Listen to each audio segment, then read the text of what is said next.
Welcome back to another video of War Thunder in the A6M2 Zero. In this video, I wanted to take the opportunity to tell you a little bit of my frustrations with War Thunder recently, in addition to correct a few errors I had made in the last video. So first and foremost, you'll hear the War Thunder music playing in the background of this video over this fight. The reason for that is I've actually changed from playing on my old Mac to my PlayStation. I've played War Thunder really since its release, I guess you could call it. I believe it's been a long time. I could have played in the beta, I may not have, but I've been playing this game roughly on and off since 2012. It's been 10 years. And I've amassed a lot of aircraft over that time. I've unlocked a lot of things. I've played again for a really long time. But what was really important about being able to play the game for 10 years is that I had a really good chance to fine-tune all of my settings and make everything perfect for immersion and everything for gameplay. Well, and switching over to the PlayStation, I forgot to turn the music off, so apologies there. But this was a good gameplay, so I wanted to utilize it anyway. First things first, I want to talk about at least one error I'd made in the last video talking about the history of the Zero. I was going off the cuff there, and I really didn't have much in front of me. I erroneously claimed that this model aircraft, the A6M2, did not participate in the Battle of Pearl Harbor, or rather the attack on Pearl Harbor, I guess you could call it. That was incorrect. So this model aircraft did in fact take part in the battle. This model, the A6M2, is what's going to sort of dominate aerial combat in the Pacific for at least, the remainder of 1941 after Pearl Harbor, in addition to most of 1942. It's really by the end of 1942, after the Battle of Midway, which of course was a decisive victory for the United States, that the American and British pilots were able to utilize some new tactics, take advantage of some newly designed aircraft, and really start to make the Zero obsolete pretty quickly. Now, the Zero was still combat effective for at least 1943, but by 1944 and 1945, you really start to see sort of the golden age of the Zero wind to a close. So let's get started in this fight here. The I-185 is a little bit lower. I'm going to roll down and see if I can't score some early shots. Looks like I'm going to get a hit, and then I'll roll back up and score a critical on him right there. Now, after that critical, he should have just dove away. He has no business in this fight. I can easily outturn him, and he should know that. But he stays in it, and I'll chop off his wing for him. Perfect example and display of the Zero's speed and maneuverability at this altitude. Now, here I see a British aircraft, the Wyvern. Actually, I'm sure someone can correct me if what's the correct pronunciation is there. But he's coming in pretty quick. Again, I'm going to utilize the Zero's maneuverability here and just simply roll underneath and try to make him have an incredibly difficult angle to land those shots. I succeed in that, he's going to end up extending away, and of course, the one thing about the Zero was that it was incredibly maneuverable. It did not have a lot of speed in a straight line, especially against an aircraft like that. So I'll see if I can't score some cheap shots with the machine guns, but he's effectively gone. So I'll turn away and see what else I can find. And just like that, an ITP straps up here on the horizon, lower than me, so I'm going to put myself in a position to roll down and see if I can engage him as well.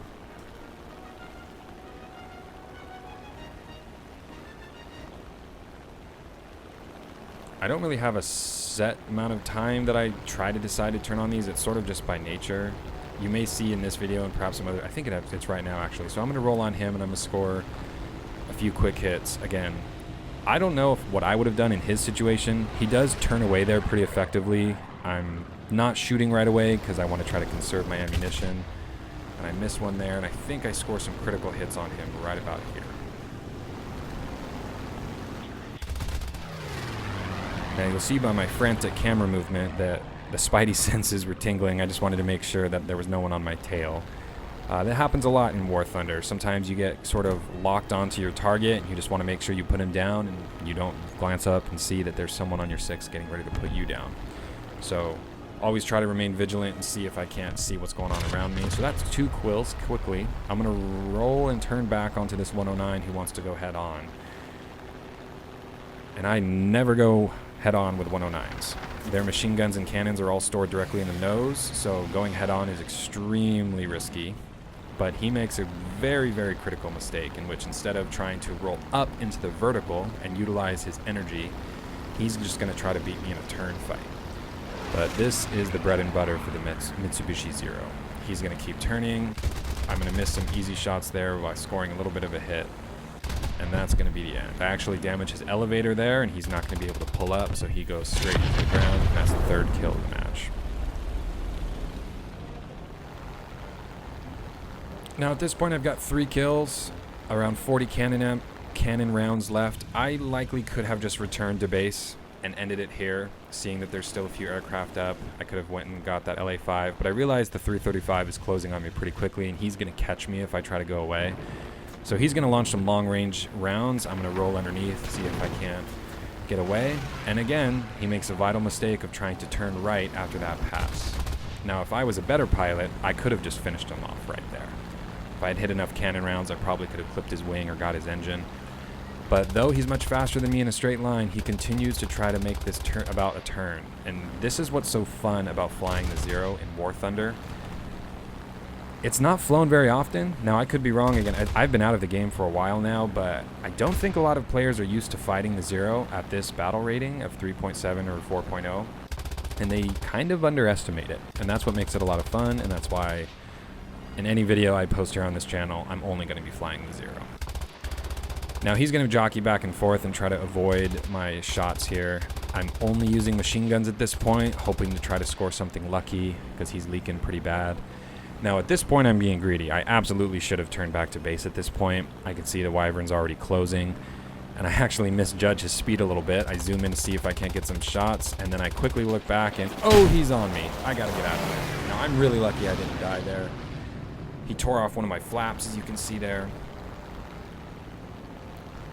And I see that another 335 is closing, so I know that I'm not coming back from this fight. The least I can do is see if I can't score at least 1 or 2 more kills here quickly before I go down.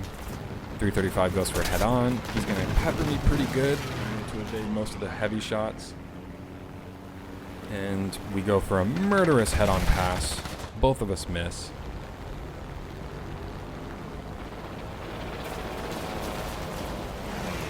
And I'm going to see if I can't just finish off the kill here.